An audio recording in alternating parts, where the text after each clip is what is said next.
Já em funcionamento, a nova ressonância magnética Siemens Lumina 3 Tesla com inteligência artificial vem a somar com a ressonância 1.5 Tesla digital. Desta forma, o Santa Mônica Imagem está trazendo benefícios incríveis para toda a população da região do Alto Uruguai. É a associação entre tecnologias de ponta e profissionais altamente qualificados por trás do seu diagnóstico. Santa Mônica Imagem. Confiança no diagnóstico por imagem.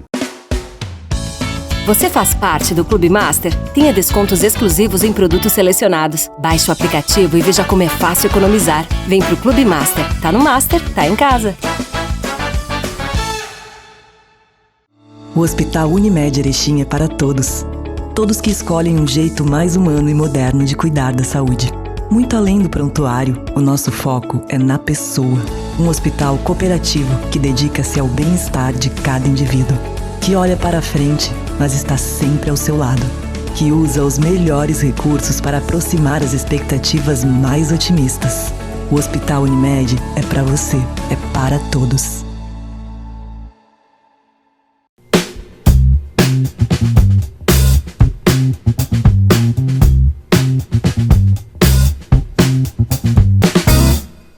Olá, estamos chegando para o nosso programa Viver com Saúde, o nosso programa que tem o oferecimento da Unimed Erechim. A Unimed Erechim, que possui planos de saúde, possui a medicina preventiva, possui diversas áreas da saúde para te dar conforto e segurança. Início de ano é aquele momento de você olhar mais para você, fazer seus exames, consultar profissionais aqui de Erechim que possam lhe dar conforto e avaliar a sua saúde. Então, você pode entrar em contato pelo 3520-6100 e aproveitar todas as vantagens de ser um cliente Unimed. E nós estamos no mês de fevereiro, onde a gente tem a campanha do Fevereiro Roxo, que é uma campanha que foi criada ainda em 2014 no estado de Minas Gerais. E naquele ano teve o lema: se não houver cura, que ao menos haja conforto, para várias doenças como o Alzheimer, a fibromialgia e o lúpus, que são doenças crônicas e que não têm cura. No entanto, há formas de controlar e retardar os sintomas, além de existir tratamentos que permitem que o paciente conviva com as enfermidades. O diagnóstico precoce ainda é o melhor caminho. A gente vai conversar com a doutora Arien Odoni, que é reumatologista, e ela vai falar para nós a importância de ter essa campanha e principalmente da gente estar informando você, telespectador, sobre a importância de estar atento a qualquer desconforto. Doutora, obrigada por nos receber aqui. Muito obrigada pelo convite, é sempre um prazer falar sobre a minha especialidade, ainda mais um programa tão interessante, né, e tão necessário. Pois é, doutora, Fevereiro Roxo, uma cor que é uma cor alegre, porém traz dores que são muito tristes para a pessoa que tem. Sim, são dores que trazem estigmas muito grandes, né, para os pacientes. Então são pacientes que sofrem com dores crônicas, com doenças que têm os seus altos e baixos aí. Então, com certeza é uma campanha muito importante. E a gente já começa falando sobre a fibromialgia. Da onde que ela vem? Como é que ela surge na pessoa e o que ela provoca?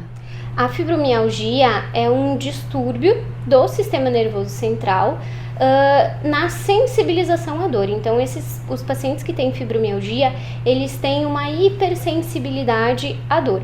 Então, tanto ao toque quanto à dor espontânea, esses pacientes sofrem com dores crônicas e geralmente essas dores são associadas a outros sintomas.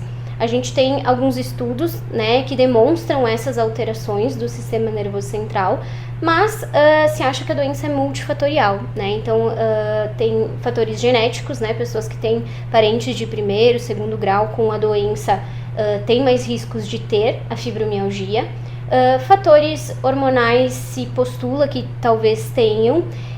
E esses fatores que a gente chama de ambientais, né? Sim. Que seria inatividade física ou traumas que a pessoa tenha sofrido aí na infância, algum abuso, ansiedade, depressão. Então, são diversos fatores que acabam culminando com a doença.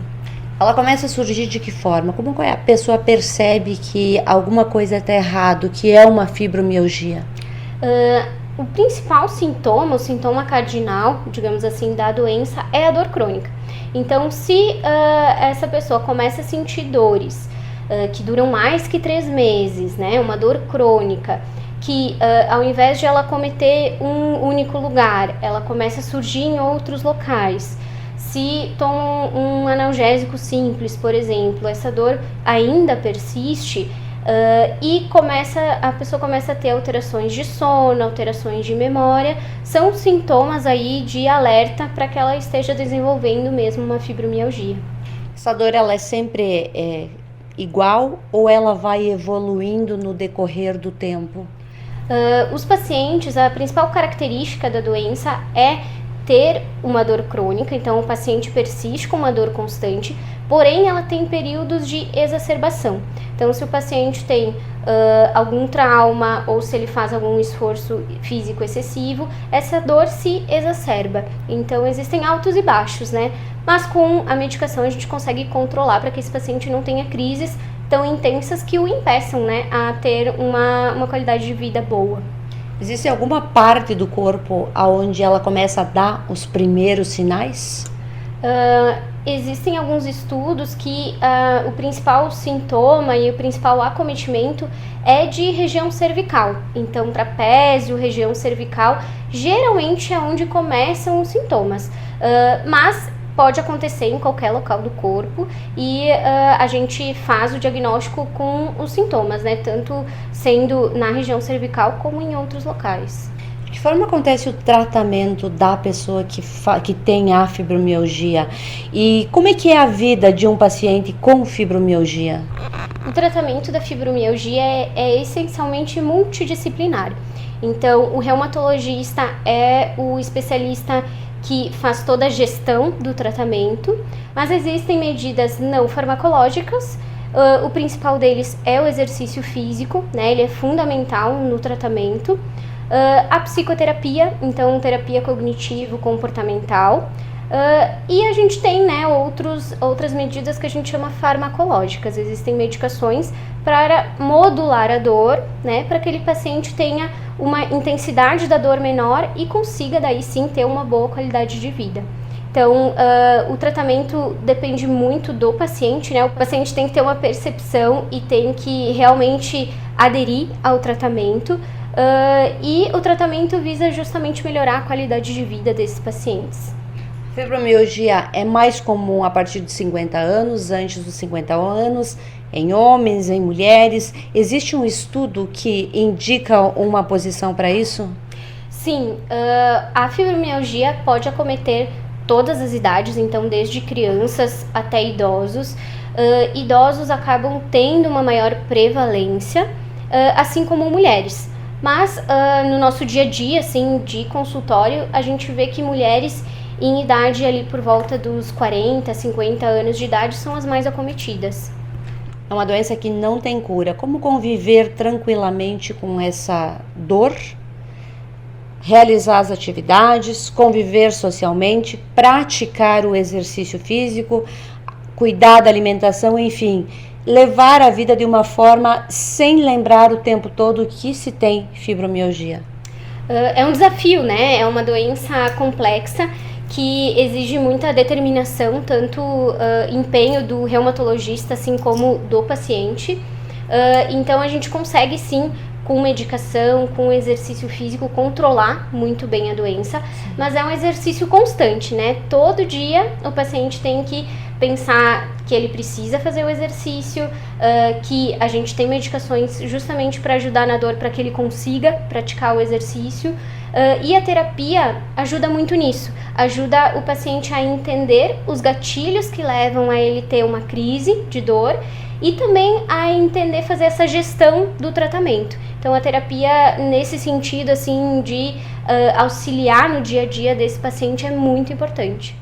Pode acontecer do paciente, mesmo tendo todos os cuidados, ser um paciente extremamente regrado e cuidadoso com a sua saúde, fazer o tratamento certinho ali, fazer tudo como o médico indicou, exames, enfim, ter aquela rotina tranquila e a doença progredir? A fibromialgia não é uma doença que tenha progressão no sentido de sequelas, Sim. né? O paciente não tem nenhuma deformidade, não tem nenhuma sequela física. Porém, se ele não busca o tratamento, não acompanha, né, com o reumatologista, a tendência é que essa hipersensibilização aumente, né? E aí cada vez mais o paciente vai passar a ter uma dor de maior intensidade. Então, justamente a ideia do diagnóstico precoce e de começar as medicações é para que essa hipersensibilização não aumente a ponto de o paciente não ter uma vida normal. Correto. Doutora, agora a gente vai falar um pouquinho de uma outra doença também que assusta os números dela. Segundo dados divulgados pela Sociedade Brasileira de Reumatologia, há cerca de 65 mil pessoas com lúpus, sendo que a maioria são mulheres. E aí? Sim, as doenças reumatológicas são doenças que não são tão prevalentes assim, né? Mas sim, a gente tem uma grande parcela aí da população, principalmente as mulheres em idade jovem, né, de 15 a 35 anos, que são acometidas. E o grande problema, assim, dessa doença é o diagnóstico, né, precoce, é conseguir que tanto o paciente como os outros profissionais, né, que não reumatologistas, tentem identificar, né, de forma precoce e encaminhem, né, para o reumatologista. Mas quando a gente fala no lúpus, ele não é só uma mancha. O que é o lúpus na realidade? O lúpus, a gente chama de lúpus eritematoso sistêmico. Então, existem dois tipos de lúpus, né? O lúpus cutâneo, então existem pacientes que só têm acometimento da pele e a grande maioria, eles são acometidos de forma sistêmica. Então, além das lesões de pele, né, que são lesões em áreas fotoexpostas, então rosto, braços, além do acometimento da pele, eles também têm dores articulares, podem ter acometimento de órgãos vitais, então rins, pulmão, né, ocasionando derrame pleural, né, que seria água no pulmão, nefrites, que é uma inflamação do rim. Esses pacientes é muito comum que eles tenham úlceras orais e nasais de repetição, então é uma doença bem ampla, que tem múltiplos sintomas. Muito bem, nós estamos apresentando o nosso programa Viver com Saúde. A gente vai fazer uma pequena pausa e já retorna ainda falando sobre o Fevereiro Roxo e essas doenças reumatológicas que podem acometer qualquer pessoa em qualquer momento da vida. Então, se você está interessado em preservar a sua saúde, dá um tempinho que a gente já volta. Na dianteira da medicina diagnóstica, o Santa Mônica Imagem apresenta um novo marco, a chegada da ressonância magnética Lumina 3 Tesla com inteligência artificial.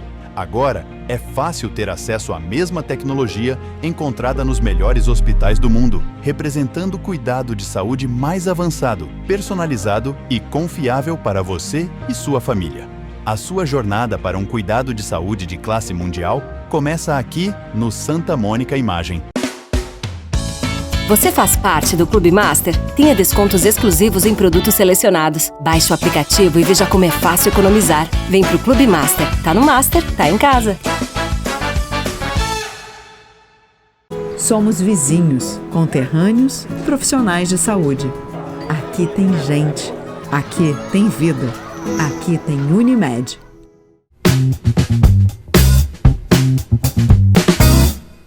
Voltamos com o nosso programa Viver com Saúde, o nosso programa que tem o oferecimento da Santa Mônica Imagem. Na hora de fazer os seus exames de imagem, de cuidar da sua saúde, Santa Mônica possui equipamentos de última geração. E no final do ano aí de 2023, a Santa Mônica recebeu um excelente aparelho de tomografia de 3 Tesla. Então, ele dá uma claridade, uma resolução na hora de fazer o exame e facilita para o médico interpretar e também fazer a prescrição da medicação e do tratamento que o paciente vai precisar no decorrer da vida. Então, Santa Mônica Imagem. Também o Master Supermercados, que cuida da sua alimentação para que você tenha saúde, qualidade de vida e seja feliz, bem nutrido todos os dias. A gente está hoje conversando com a doutora Arien Uldoni, que é reumatologista. E neste mês de fevereiro, que a gente fala sobre as doenças reumatológicas no Fevereiro Roxo, a doutora está dando algumas orientações. Então, preste atenção e analise o seu corpo, analise os seus sintomas e se precisar ajuda, o consultório está de portas abertas para te ajudar. Doutora, o que leva uma pessoa a ter lúpus? É fator hereditário? O que pode acontecer para ela ter um lúpus? O lúpus é uma doença autoimune, então o organismo, né, do paciente, em vez de proteger contra infecções, ele acaba atacando as células do próprio organismo, então ele passa a inflamar células de vários órgãos. Nós temos estudos já há muitos anos sobre a doença e ela é uma doença multifatorial, então existem fatores genéticos, como tu bem falaste, né? Pacientes que têm parentes de primeiro, segundo, até terceiro grau que tenham alguma doença autoimune, não somente o lúpus. E a gente tem fatores que a gente chama ambientais, né? Tabagismo é um deles, etilismo é outro. E também os fatores que a gente chama de hormonais, né? Por isso que as mulheres são mais acometidas.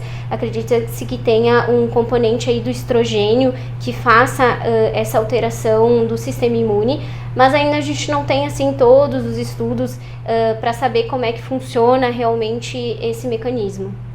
Existe cura? É contagioso?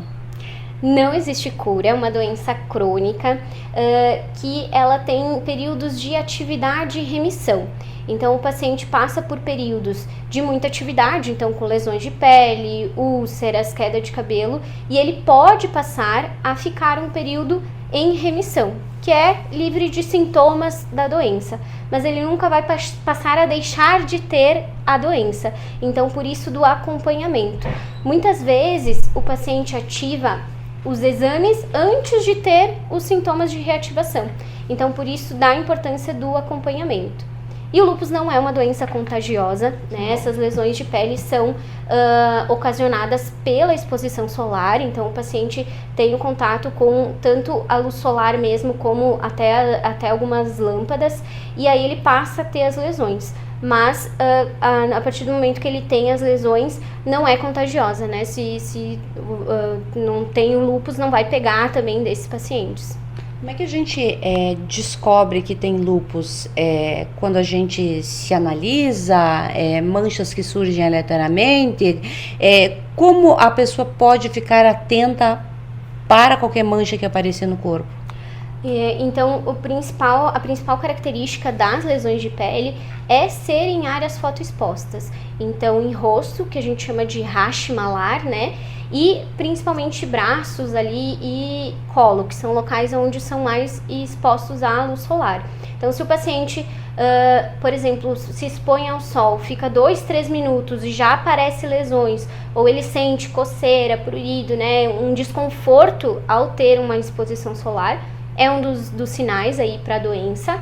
Outro muito comum é as úlceras, então tipo aftas na boca e no nariz, que são recorrentes. Então o paciente tem uma, daí daqui 3 semanas tem 2, 3, então são úlceras recorrentes. As dores articulares também são bem comuns, então é uma dor geralmente que causa limitação da articulação acometida, que o paciente vai ter uma rigidez pela manhã, uma dificuldade de mobilizar. A queda de cabelo, a alopécia também é muito comum. E existem outros sintomas mais graves, mas daí geralmente o paciente tem um acometimento mais agudo e aí que vai exigir, né, procurar um pronto atendimento, como por exemplo falta de ar ou dificuldade para urinar, né, inchaço pelo corpo. Aí são outros sintomas aí de uma doença mais grave. E como manter essa doença controlada sem todos esses efeitos tão agressivos aí que até tiram a pessoa do mercado de trabalho e do convívio social? Sim, em períodos de atividade de doença, os sintomas que a gente chama sistêmicos são bem importantes. Então, esses pacientes podem ter febre, uma fadiga excessiva. Então, é bem complicado mesmo esses períodos de atividade.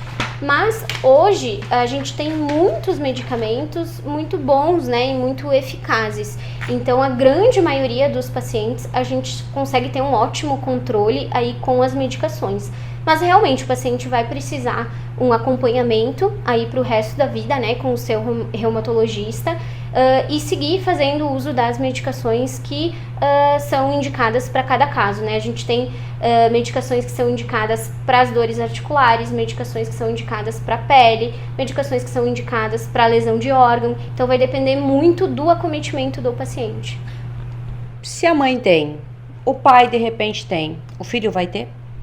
As chances aumentam bastante, tá? Então, quando a gente vai somando, né, fatores genéticos e de doenças autoimunes no geral, né? Por exemplo, se a mãe tem artrite reumatoide e o pai tem uma espondilite, por exemplo, aumenta o risco de todas as outras doenças autoimunes, né? E o lúpus é uma delas. É necessário fazer uma avaliação, um rastreio em toda a família quando alguém tem?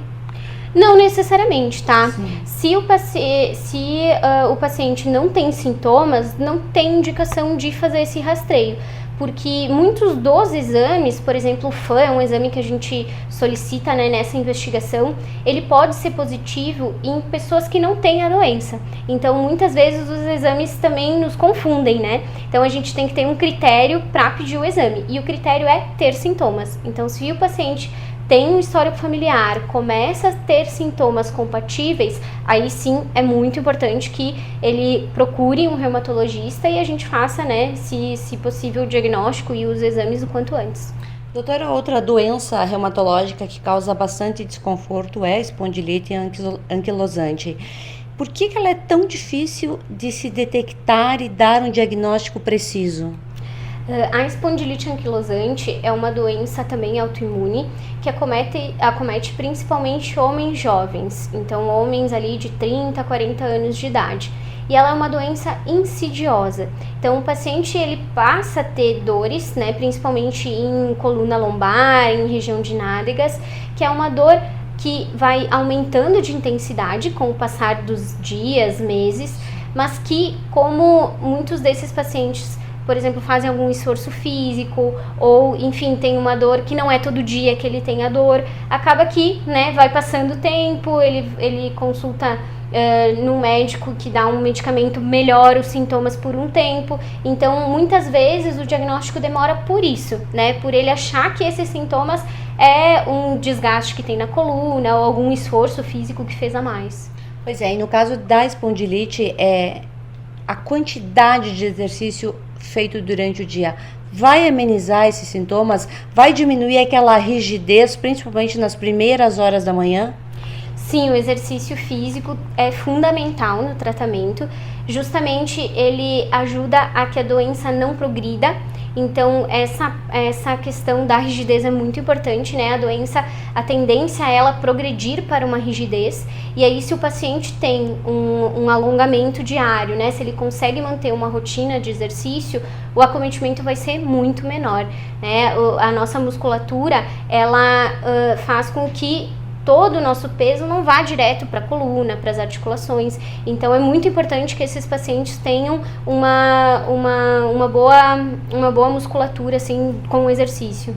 Algumas pessoas que têm a espondilite acabam dizendo que por mais que façam um monte de exercício, façam tratamento, a dor sempre volta. E quando volta, ela volta com muita intensidade. Isso é normal? Sim, porque é uma doença que exige tratamento. Então, o exercício físico, sim, ele é fundamental, né? Faz parte do tratamento, mas esses pacientes precisam de medicação, né? E eles têm que ser acompanhados e têm que usar medicação justamente porque a medicação é a única que impede a progressão. Então, esses pacientes também podem ter períodos de maior dor e menor dor, porém, se o paciente não trata, essas crises começam a ficar menos espaçadas e aí a intensidade da dor aumenta e também as consequências vêm, né? As sequelas de um não tratamento também são a longo prazo. Então, esses pacientes precisam fazer justamente para não ter sequelas aí no futuro. Mesmo fazendo todos esses tratamentos, qual é o índice de uma pessoa que tem a espondilite no final da vida, de repente, estar com todos os movimentos comprometidos? Hoje em dia, a gente tem ótimos tratamentos, então o que a gente vê na prática é que, assim, 80%, 90% dos pacientes não têm sequelas no futuro. Então, quando ele é diagnosticado de uma forma precoce e a gente começa a medicação de uma forma precoce, há grandes chances desse paciente não ter sequelas. Mas se demora o tratamento e o paciente já chega com algumas sequelas, aí essas sequelas a gente não tem como voltar no tempo, né? Ele acaba tendo sequelas aí pra vida. Então, o negócio é prevenir enquanto a gente é jovem, para lá na frente já estar com o tratamento mais evoluído e controlado. Exatamente. Todo congresso, todo ano, surgem novas medicações, né, com relação a, por exemplo, do ano passado para cá já surgiram 2, 3 medicações, então todo ano vem surgindo novos medicamentos. Então, quanto antes a gente faz o diagnóstico, antes a gente inicia esse tratamento, e aí sim, as chances de esse paciente não ter sequelas são muito grandes. Outra doença também que incomoda bastante é a polimialgia reumática e a arterite de células gigantes. Explica pra gente o que é isso. A arterite de células gigantes é uma vasculite que acomete principalmente pessoas acima dos 50 anos de idade. Então, ela é uma vasculite que acomete principalmente artérias temporais. Então, esse paciente tem dores de cabeça crônicas, assim, muitas vezes de forte intensidade, mais em região temporal mesmo. A artéria temporal pode estar mais calibrosa, mais fibroelástica, né, mais endurecida. E um dos sintomas associados à arterite de células temporais é a polimialgia reumática. Então, cerca de 40% até 60% dos pacientes que têm a arterite temporal têm também a polimialgia reumática, que é uma miopatia. Então, esses pacientes têm uma fraqueza muscular, principalmente em cintura pélvica e escapular, então em braços e quadril, e que é uma fraqueza excessiva. Então, o paciente não consegue levantar da cadeira, não consegue levantar da cama, tem uma fraqueza bem importante. Existem alguns exames, né, que geralmente estão alterados, exames principalmente de inflamação estão alterados, e a vasculite, se a gente não trata, né, o paciente não acompanha, pode causar até uma amaurose, né, que é uma cegueira. Então é uma doença bem grave, né, e que exige aí um acompanhamento bem importante. Nos últimos tempos nunca se falou tanto e se viu tantas pessoas com doenças autoimunes. O que aconteceu? Assim, a gente tem alguns estudos mais recentes que parece que esses pacientes que têm doenças autoimunes têm uma alteração da microbiota. Então, a gente já sabe aí que tem uma relação com alimentos ultraprocessados, excessos de açúcar, que isso vai afetando a flora intestinal e vai trocando, né, as bactérias saudáveis que a gente tem, e isso parece deflagrar uma inflamação. Então, essa inflamação começa no intestino e acaba progredindo aí para os órgãos, né, e aí causam as doenças autoimunes. Claro, tem outros fatores, né, como a gente falou antes, mas os estudos mais atuais mostram isso, que pode ter aí uma influência da microbiota intestinal bem associada. Sua orientação como médica reumatologista para não ter tanto paciente sofrendo com as doenças autoimunes? É manter um estilo de vida saudável, né? Praticar exercício físico. O exercício físico, ele diminui a sensibilização à dor, ele melhora a questão do condicionamento. Então, o exercício físico também libera hormônios de prazer, de bem-estar. Então, ele é muito importante, inclusive para quadros de desgastes, né? Quadros de artrose, o nosso melhor tratamento é o exercício físico, justamente para não progredir, né? E manter hábitos de vida saudáveis com relação à alimentação, né? Então, procurar não fazer o consumo de muitos alimentos ultraprocessados, né, com excesso de açúcar, não fumar, não beber. Então, são questões aí bem importantes. Doutora, obrigada por nos receber aqui para falar um pouquinho da importância dos cuidados que a gente tem que ter aí durante todo o ano, mas também esse mês de fevereiro para refletir um pouquinho melhor e se analisar. Obrigada. Muito obrigada pelo convite, é sempre um prazer estar aqui com vocês. E a todos vocês, uma boa noite. Já em funcionamento, a nova ressonância magnética Siemens Lumina 3 Tesla, com inteligência artificial, vem a somar com a ressonância 1.5 Tesla digital. Desta forma, o Santa Mônica Imagem está trazendo benefícios incríveis para toda a população da região do Alto Uruguai. É a associação entre tecnologia de ponta e profissionais altamente qualificados por trás do seu diagnóstico. Santa Mônica Imagem. Confiança no diagnóstico por imagem. Você faz parte do Clube Master? Tenha descontos exclusivos em produtos selecionados. Baixe o aplicativo e veja como é fácil economizar. Vem pro Clube Master. Tá no Master, tá em casa. Quantas vezes você ficou frente a frente com você mesmo? Desse jeito, no espelho, olhando dentro dos seus próprios olhos. Se perguntando por que ainda não deu o primeiro passo para uma vida melhor, para um mundo melhor. Por que você ainda não enfrentou aquele medo que nem o seu reflexo conhece? Já pensou na rotina que deseja tanto mudar? Já se propôs a enfrentar seus desafios em voz alta? Já se encheu de coragem para tomar uma decisão como se estivesse incentivando alguém muito importante para você? Mudar um hábito é criar consciência e é o melhor conselho que você pode se dar. É o momento de pegar na sua própria mão e falar: vem comigo. Busque uma versão ainda melhor de si mesmo. Vamos juntos? Mude um hábito. Unimed.